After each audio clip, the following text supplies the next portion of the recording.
my die-hard horror fans, go see this movie. And all of my gore fans out there, go see this movie. If you are neither one of those, don't even think about it. Go see anything else.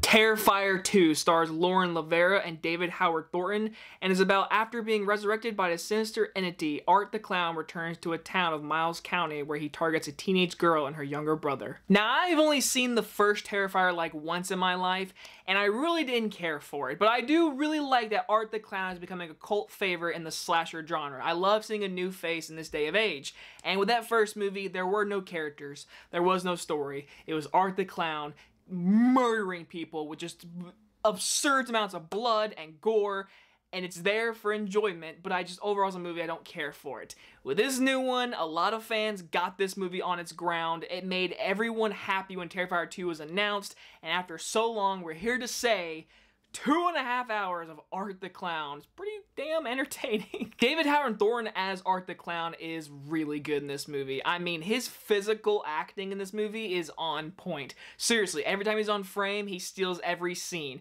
He is darkly funny, and he's a killer, and he just combines them, and he's perfect. His performance is so damn good in this movie. Seriously, he is an evil being, and this movie actually shows a little bit more of Art the Clown's character a little bit, and we get to see if he actually is human, or if not, it answers that question. And with this movie, his performance, this is his movie. Now, our lead of the film is LaVera, and she is awesome in this movie. My big issue with that first movie was there were no characters to pull for. It was a dark, brooding movie. This movie, it's a 2.5 hour movie, and the first 30 minutes is all about developing her character and her family background.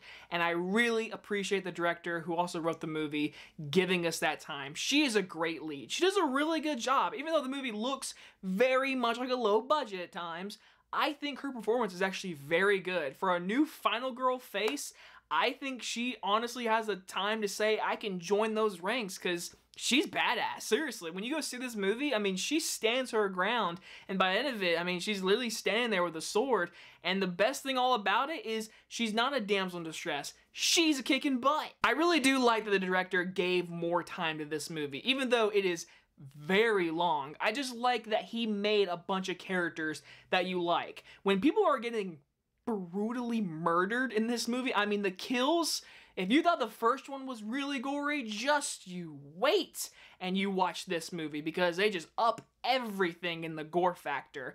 But this gore factor is brought by good characters. A lot of her friends aren't teenage dickheads. There's a few mean things they say, but when they get killed, you kind of feel bad for them. And I have to give the writer a lot more credit. He gave us a character-driven story with Art the Clown, and I appreciate that for a slasher. But like I said, my biggest critic, why? Why is this 2 hours and 20 minutes long? Seriously? There is so much in this script that could be picked up, and I'm telling you, this movie would have been like 1 hour and 45, because there is a moment where these characters go to our final setting, and you could feel it in the movie, in the pacing, and I checked my phone, there was like 40 minutes left in this movie. I was like, we're about to be here for the rest of the movie, which we are, and there is times I'm like, all right, this is the ending. Nope.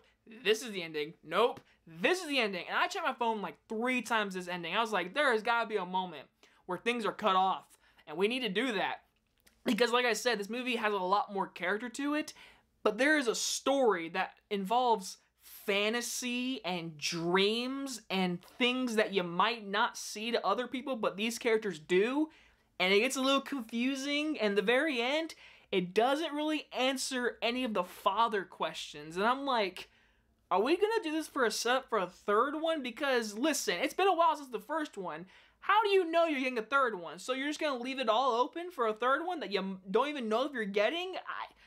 I don't know. There's times I'm like, man, this feels like a stepping stone to another movie. But like I said, if you're here for the gore, you're here for Art the Clown, you're gonna get that. And a long run time with a lot of extra character development that, to me, helps make Art the Clown more scary, and more of an iconic killer. And by the end of this movie, I had a lot of fun, especially during the spooky season. This is a one to go see in theaters if you are looking for that. I'm gonna give Terrifier 2 a B.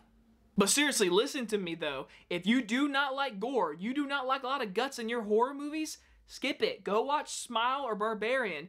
This one is for the die-hard horror fans. There are some cameos in this movie theater. I was like, oh, it's her, oh, it's him. And everyone around me was like, what's going on? I was like, my horror fans, where are you?